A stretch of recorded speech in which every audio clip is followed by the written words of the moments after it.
week later, Zeus walked in Justin's office with a wide grin on his face. Nakabusangot na nagangat ng tingin si Justin sa kaibigan nang dire-diretso itong pumasok nang hindi man lang kumakatok. "What?" Masungit niyang tanong. Zeus lazily sat down on the couch inside his office. Talaga ipinatong pa ng lalaki ang paa nito sa center table. "Anong what, Fortalejo? Nakalimutan mo na bang mahigit 1 linggo na mula na magpustahan tayo?" Nakangisi nitong tanong. "I even gave you a dumb extension kasi nakakahiya naman sa confidence mo." He raised his middle finger at him na tinawanan lang nito. Mas lalo siyang sumimangot. Shit, tama nga si Zeus. It was even 11 days to be exact magmula nang umalis si Angela sa poder niya, and she has never showed her face again ever since. Hecharon fulvo. "Just purchase anything you want." Asik niya. Malutong na tawa ang kumawala sa bibig ni Zeus. Naiiling nitong ibinaba ang mga paa mula sa center table at nakapamulusang tumayo. "Muchísimas gracias, Señorito Fortalejo." Panunuya pa nito. Mas lalo lang siyang naiirita sa presensya ni Zeus, kaya't binato niya ito nang nadampot niyang folder mula sa kanyang mesa. Mabilis namang nakaiwas ang lalaki na tawa pa rin ng tawa. "Langya ka, Zeus. May araw ka din sa akin." "Easy lang, Justin.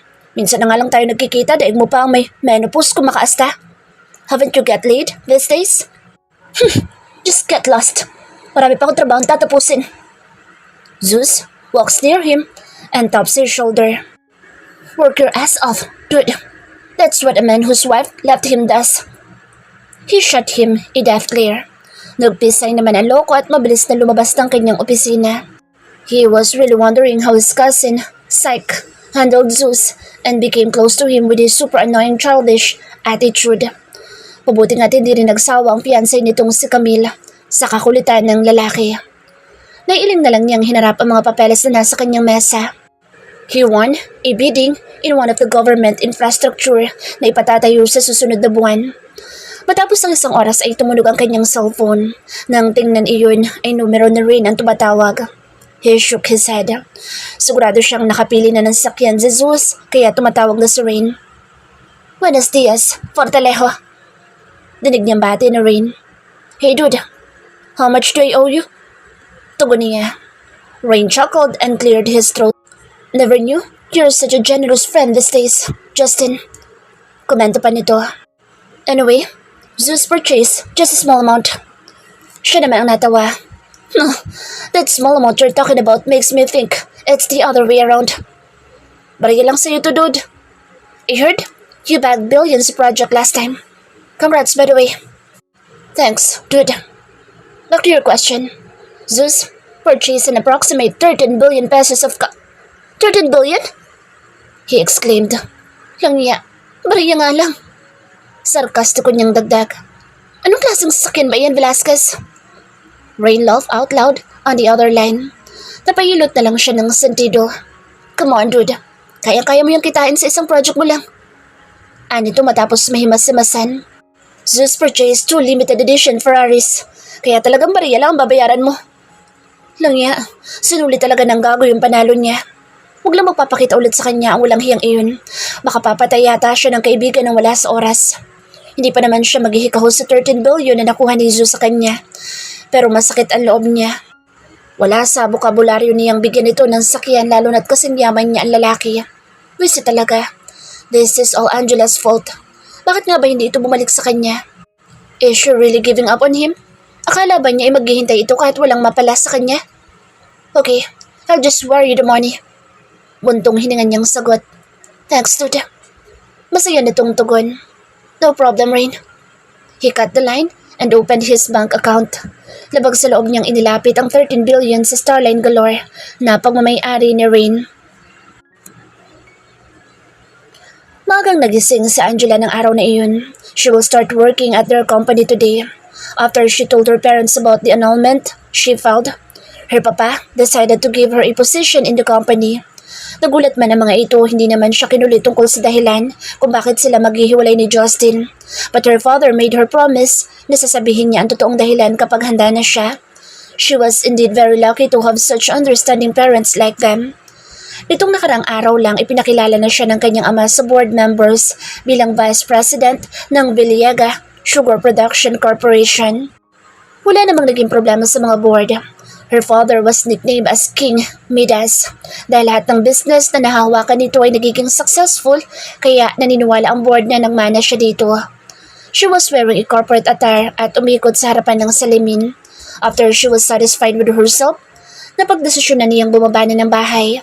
Nakita niyang nakaupo si Jessie Beliaga sa sofa habang naghihintay sa kanya. Jessie is her cousin to and Lian's stepsister. She's her Uncle Crisanto and Auntie Imelda's daughter. Magkaedad silang dalawa kaya magkasundo din sila.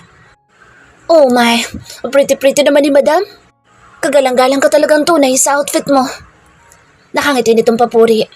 Marahan niyang hinampas ang braso nito. Tumigil ka nga. Natatawa niyang saway. Shall we go? Tumango ito at kumapit sa kanyang braso. Magkasabay sila lumabas ng mansyon. May driver ding inassign ng kanyang daddy para sa kanya. Hindi pa man sila nakakarating ng garahe nang nagmamadali lumapit ang gwardyang si Solomon sa gawin nila. Senyorita Angela, may delivery po para sa inyo. Magalang nitong anunsyo. Anong klaseng delivery? Tsaka kanino galing? Tanong niya. Hindi ko po alam, senyorita, pero malaking truck po ang nandyan sa labas. Hindi po kasi ako sigurado kung safe, kaya hindi ko pinapasok. Pero sabi ng delivery boy, kilala mo daw siya. Kwento pa nito.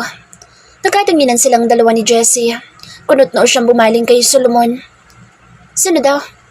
Isa aktuasan daw po. You know that man? Jessie asked curiously. Tumango siya at naglakad patungo sa gate. Naging alerto naman si Solomon sa maaaring mangyari, pati ng ibang tauhan ng kanyang papa. Upon peeking at the gate, she saw a familiar blonde-haired, green-eyed man. Solomon is right. Si Isaac nga ang nasa labas. Kilala niyo po ba, senyorita? Oo, Solomon. Pakibuksan na lang ang gate. Magalang niyang utos. Mabilis naman tumalimas si Solomon. Nang bumukas ang gate ay lumingon sa gawin niya si Isaac. Ngayon lang niya napansin na hindi ito nag-iisa. He was with someone with red, wavy hair and ombre eyes. He looked like a bad boy from an action movie. His looks are intimidating too. Yung tipong bawal kang magbiro. He's scarier than her future ex-husband. Good morning. Nice seeing you again, Mrs. Angela Fortalejo. Bati nito. Good morning too, Mr. Tuazon. Nakangiti niyang tugon. She was amazed with his British accent. Masarap sa tenga. By the way, this is my friend, Rain Velasquez. Pakilala nito sa kasama niya. Nginitian niya ito. The man just waved sparingly with a little smirk on his lips. Naramdaman niyang siniko siya ni Jessie at saka lang niya naalala ang pinsan. Ah, oo nga pala. Pinsan ko si Jessie. Nice meeting you, Miss Jessie. Ani Isaac. Kita niya ang pamumula sa pisngi ng pinsan kaya't pasimple niya itong kinurot sa tagiliran pero matamis pa rin itong umiti at naglahad pa ng kamay.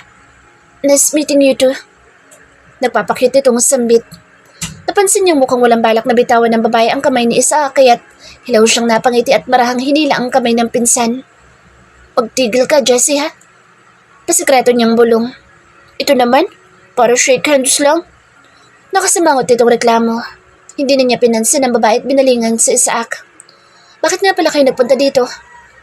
Usisa niya at napatingin sa malaking truck sa harapan nila. Lumingon si Isaac kay Rain. Naglakad naman palapit sa kanila ang lalaki at inilahad sa kanya isang makapal at itim na folder. Kunot noon niya itong pinagmasdan bago naguguluhang nag-angat ng tingin kay Rain. It's an important document. Better keep it. Formal nitong saad at bumaling kay Isaac saka ito sinanyasan. Sumimangot naman ang huli. Bakit ako? Matalim na tingin na ipinukol nito kay Isaac. At bakit hindi ikaw? Di ba alalay kita ngayon? Malaki binayad ko sa iyo unggoy, kaya kumilos ka. Masungit itong asik. Padabog na pumunta si Isaac sa truck at binuksan ang tarangkahan nito. Sabay silang napasinghap ni Jessie na makita kung ano ang laman ng truck. Tumambad sa kanila isang makintab at brand new na kulay pulang kotse. Hindi man siya ganoong ka-expert pagdating sa sasakyan. Hindi may pagkakailang mamahalin iyon. Kotse? Kanino yan? Namamanghan niyang tanong. It's yours. Tipid na sagot ni Rain. Ha? Sabay nilang bulalas ni Jessie. Ano nga kin? Hindi ako umorder ng kotse. Umiiling niyang tanggi. You don't have to worry. Bayad yan. It's a gift from your husband, Justin Fortalejo. Napanganga siya sa sinabi ni Rain at maya-maya pa ay humagalpak ng tawa. Hawak niya ang kanyang sikmura at pilit na nagseryoso. Nakakatawa naman yung biro mo. Hindi magbibigay si Justin ng ganyan lalo na para sa akin. Baka nagkakamali ka lang. Rain seriously turned his head sideways at tinignan ng folder na hawak niya, giving her a signal to look at the document. Dahan-dahan niyang binuksan ang folder. Halos lumuwa ang kanyang mata nang mabasa ang pangalan niya sa ORCR ng sasakyan. Natutup niya ang kanyang bibig nang makita ang presyo ng kotse. Bilyon-bilyon ang halaga noon. Mabilis niyang iniabot pabalik kay Rain ang folder. Hindi ko matatanggap iyan. Malamig niyang wika. Sa tingin ba na lalaking iyon mukha siyang kotse para tanggapin ang sakyang iyan? She can buy her own car na ganun ang halaga kung gugustuhin niya. Hindi niya kailangan ng limos nito. But Rain just shrugged his shoulders. Just accept it. You can throw it right after if you don't like the car. Anito at tumalikod na. Naiwan silang dalawa ni Jessie sa kinatatayuan nila habang pinagmamasdan si Isaac na minamanahong kotse pababa sa truck. Nasapon na lang niya ang kanyang noo. How is she going to return the car? Kukuha din ba siya ng delivery truck para isauli ito sa Maynila? Si Jessie na ang tumanggap ng susi dahil nawiwindang pa rin siya sa pangyayari, maging hanggang sa nagpaalam na si Isaac at Rain. Anong gagawin mo dyan sa sasakyan, Angela? Untag ni Jessie. Napatitig siya sa sasakyan at napabuntong hininga. Hindi ko alam. Hahanap ako ng paraan para maisauli sa kanya ang sasakyan yan. Oh, talaga palang nakamove on ka na kay Justin, ha? Parang kailan lang baliw na baliw ko sa kanya. Nakangising tukso nito. Taningin niya na masama ang pinsan kaya tatigil naman ang babae at sumeryoso ang muka. Ito naman hindi na mabiro. Kung ayaw mo sasakyan yan, akin na lang. Ang mahal-mahal niyan, Angela. Kahit magkanda ko ba ako sa pagtatrabaho, hindi ko ma-afford yan. Ungot pa ng dalaga. Malamig niya itong taningan. It's a no, Jessie. Isa sa uli ko ang sasakyang iyan. Binalingan niya si Solomon na nakatayo lang sa tabi. Solomon, pakipasok naman ang kotse. Kapag nakita ni na mama at papa, sabihin mo, wrong delivery, okay? Sige po, senyorita. Alis na tayo, Jess. Baka malay tayo at magka-bad record ako. Ayaw niya dito at hinila na ang pinsan na halos dumikit na ang mata sa pulang Ferrari na pagmamayari ni Justin. Kahit buong araw siya sa opisina ay wala naman doon ang isip niya. She was really bothered with the car. Ano bang plano ng lalaking iyon at nagpadala ng ganoong regalo? Is it his compensation for hurting her in the span of their marriage? Yarda, hindi niya kailangan ng mga material na bagay na iyon. All she needs is the annulment papers with his signature on it. Nang makauwi siya, nagpatulong siya kay Jessie na humanap ng maghahatid sa sasakyan pabalik ng Maynila. Sayang naman. Sana sa akin na lang yun. Pagmamaktol pa nito. Magpabili ka kay Tito Crisanto, Jessie. Pagod niyang wika. Mas lalo lang sumimangot ang dalaga. Pagkagalitan lang ako nun. Alam mo naman si Papa, napakakuripot. Natatawa na lang niyang pinagmasan ng pinsan habang pagulugulong ito sa higaan niya. Justin was going home from the site that they are developing. Hindi pa man siya nakakarating sa harap ng bahay niya. Tanaw na niya isang malaking truck na nakaparada sa harapan ng kanyang gate. Nung tumapat ang sakyan niya sa truck ay binabaan niya ang salamin ng kotse at sinanyasan ang lalaking sa tingin niya ay kasamahan ng driver sa truck. What are you doing in front of my house? Estrikto niyang tanong. Sir? Kayo po ba si Mr. Justin Fortalejo? Tanong nito. Kunot noo siyang tumango. Bakit? May problema ba? May delivery po kayo galing kay Miss Angela Villaga. Anito na mas lalo ikinakunot ng kanyang noo. What is it this time? Bumaba siya ng kotse para tingnan ang delivery na nasabi nito. Binuksan na lalaki ang pintuan ng truck at tumambad sa kanya isang limited edition na pulang Ferrari. May sulat po pala sa inyo, sir. Iniabot sa kanya ng delivery boy ang isang salyadong sobre. Mabilis niya itong binuksan at nakita ang isang maikling sulat. He knew from the handwriting itself, it came from Angela. I'm returning your gift. Hindi ko kailangan yan. Nag-angat siya ng tingin sa sasakyan. Langhiyang Zeus yan. Bakit sa Angela binigyan ito ng sasakyan? Shit. This is so messed up. Muli niyang binasa ang karugtong ng sulat. This is not what I want from you. Pirmahan mo yung annulment papers and send it to me. Or better, send it to the court. I don't want to be associated with you anymore. Unti-unting humigpit ang pagkakahawak niya sa sulat. Why does he fall to her intense fury while reading her letter? At ano daw? Ayaw na nito sa kanya? She's really provoking him, huh? Pues, humanda siya. Excuse me po, ma'am. May naghahanap po sa inyo. Anunsyo ng secretary ni Angela na si Louie. Wala sa nare-review niyang proposal, nagangat siya ng tingin sa lalaki. Louie Almendez is her newly hired secretary. Matangkad ang lalaki at may itsura din naman. Kung tutuusin, mukha din itong businessman. Ibinaba niya ang suot na eyeglass bago sumagot. Sino daw? Is certain Justin Fortalejo. He said he is your husband. Napakurap-kurap siya. Sigurado ka ba? Yes, ma'am. Nagpakawala siya ng malalim na buntong hininga. Ano kayang pakay na lalaki at pumarito sa opisina niya? Is it about the annulment papers? Doon naman niya ang kanyang dibdib. Malakas pa rin ang kabog noon. It's been weeks since the last time she saw him. Sa totoo lang, hindi niya alam kung paano haharapin ang lalaki. She's afraid she would fall back in love. O talaga bang nakamove on na siya? Should I let him in? Untag ni Louie. Yeah, sure. She answered.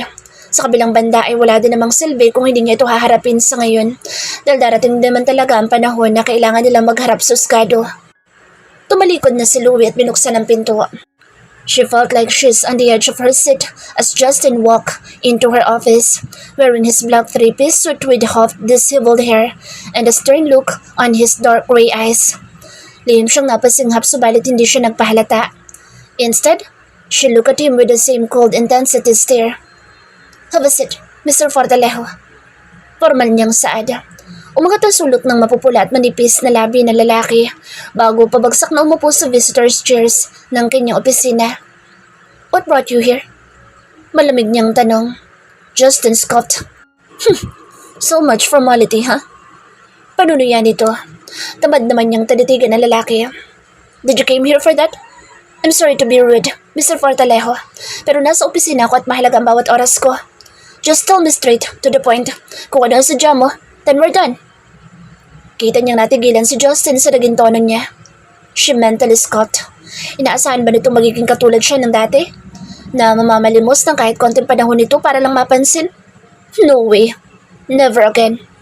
Maya-maya pa nakabawi naman si Justin at umiling. Okay, I came here to tell you na hindi ako nagpadala ng kotse sa'yo. Hindi sa akin galing yun. It was Zeus who dragged my name on it. Really? She asked in an uninterested manner, masking a little disappointment in her heart. I don't care if who scores that, Justin. Ang mahalaga na isuli ko na iyon sa iyo. At isa pa, did you make an effort to crawl in my office from Manila para lang ipaalam sa akin na hindi ko nagregalo noon? Justin went silent for a moment, pero maya-maya pa yung umisi ito. I like this new you. You're feisty, huh? Ano ba yung pinagmamalaki mo ngayon? Well, I don't like you to like me. At kung wala ka nang sasabihin pa, leave. May meeting pa akong kailangang puntahan. Pagtataboy niya. But Justin didn't move an inch and stared at her like an idiot. Instead na ikinainis niya. She doesn't like him to look at her that way, nor face him in that manner. She's scared. Too scared for the walls she's building around her heart. Do you really think I would believe in this acting of yours, Angela? Maya-maya tanong nito. Walang emosyon siyang tumingin sa mga mata nito. What is your plan, Angela? He asked coldly. Pagi ang mga mata nito ay mas malamig pa sa yelong nakamasid sa kanya. Nagpakawala siya ng malalim na buntong hininga. You're too paranoid. Bakit hindi ka magpakonsulta sa psychiatrist nang sa gano'y maayos ang tornilyo ng utak mo? Justin didn't answer. Basta nakatingin lang ito sa kanya. It's like he's formulating a problem to solve it. Bagay na hindi nito dapat gawin. He was the only one who's creating the problem inside his head. Paliwang na lalaki. She looked at her wristwatch. It's time for her to leave. Isinara niya ang folder na kanyang binabasa at tumayo na. If you don't have any plan to leave, then mauna na ako. I am very busy as of this moment, she said, emphasizing the last sentence for him to notice na ayaw na niya itong makausap. Tinalikuran na niya ang lalaki at naglakad patungo sa pinto. Subalit nakailang hakbang pa lang siya nang pihitin siya nito paharap. Napatitig siya sa malaking kamay nitong mahigpit na nakahawak sa kanyang braso. Paniguradong mamumula iyon mamaya. Matalim ang kanyang mga matang nag-angat ng tingin sa lalaki. Let go! 2 words which came from her mouth, but she said it with full of hatred. Justin gave her a challenging look. I won't. Stop being childish. playing games just because you wanted to, Justin. I am hating you more. You know that? Then, stop acting like you really hate me when I know you love me so much, Angela. He said, almost whispering with a small face. Egocentric. Nanggigigil niyang wika. Pretender. Ganti naman ito. Sinubukan niya iwaksa ang kamay ni Justin pero mas lalo lang humigpit ang pagkakahawak nito sa kanya. You're making me wonder if you can really stand on your ground for so long, Angela. Bitiwan mo nga ako? Singhal niya.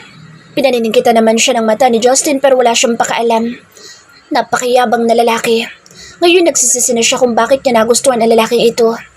He was a walking red flag and she was colorblind. Kung si Justin dapat na magpa-check up sa psychiatrist, well, she should see an ophthalmologist nang sagado ay luminaw ang mata niya at hindi na siya muling mahulog pa sa lalaking kagaya nito. I'm starting to hate your eyes. I hate the way you look at me. Sabi pa nito, just let me go, bastard! I hate your mouth too. May diin itong bigkas at tinawakan siya sa batok bago walang pasabing siniil ng halik. Ay, just me, you. Did he just kissed her? Nalak ang kanyang mga mata at hindi siya nakagalaw. Animo na statwa siya sa gulat dahil sa hindi niya inaasahang ginawa nito. Nagsimula na gumalaw ang labi ni Justin. Marahan man ang galaw nito, she felt the softness of his lips and gentleness of his kiss, yet needy, with a mixture of vehement, but above it all, she likes it. Unti-unti siyang napapikit habang dinadama ang halik na lalaki subalit sa kanyang pagpikit. Muling nanumbalik ang mga kaganapan sa kanyang buhay sa mga kamay nito.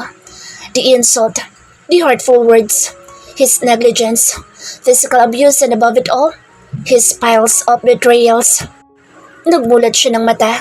Does he enjoy toying her feelings this time? What is he up to? The last time she checked, nandidiri ito sa kanya at halos ayaw pa siyang hawakan na para bang may nakakahawa siyang sakit. The nerve of this man. Malakas niya ito itinulak. Justin was shocked of her reaction, but she couldn't care less. Isang malakas na sampalang ipinadapo niya sa pisngi nito sabay pahid ng kanyang labi, gamit ang likod ng kanyang kamay. Bastos! Asik niya. Hinaplos nito ang nasaktang pisngi. Justin bit his lower lip and managed a half smile. Since when does a husband kissing his wife become rude? And since when did you become a husband? Pinanlakihan niya ito ng mata. Did you forget? We will be having an annulment. You should have brought it with you with your signature in it. Kaysa pumunta ka dito para sa walang silbi na dahilan. You're really provoking me, huh? No, Justin. It's you who's provoking me. At bago pa maubos ang pasensya ko sa'yo, umalis ka na sa opisina ko at huwag na huwag ka nang babalik. Unless, dala mo na ang papeles na hinihingi ko. She said, dismissing him with finality. Subalit mapanghamon lang siyang tanitigan ni Justin.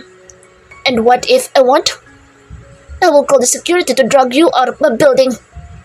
Oh, come on. You can't do it. Justin let out a chuckle. Believe me, I can, Justin. Okay. Kibit balikat nitong tugon. Naglakad siya pabalik sa kanyang mesa at tinawagan si Louis sa intercom. Bring me 3 securities here, Louis. I need them to do something for me. Copy, Mom. Ibinaba niya ang intercom at humarap kay Justin. Hindi pa rin nawawala sa mukha nito ang mayabang na tingin.